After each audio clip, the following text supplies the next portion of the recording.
लोकसभा निवडणुकीच्या तिसऱ्या टप्प्यातल्या अर्ज भरण्यासाठी उमेदवारांची लगबग सुरू झालेली आहे।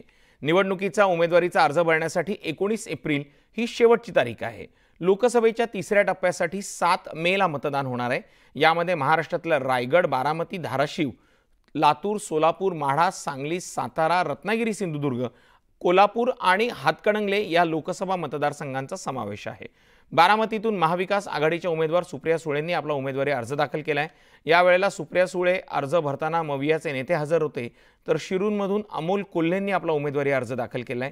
कोल्हेंचा उमेदवारी अर्ज भरण्यासाठी अजित पवारांचे पुतणे युगेंद्र पवार उपस्थित होते। रायगडमधून महायुतीचे उमेदवार सुनील तटकरेंनी आपला अर्ज दाखल केलाय। यावेळेला महायुतीच्या नेत्यांनी शक्ती प्रदर्शन केले।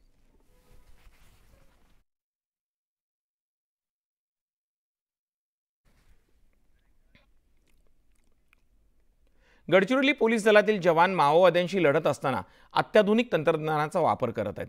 सतत मोहिमेवर जाणाऱ्या जवानांसाठी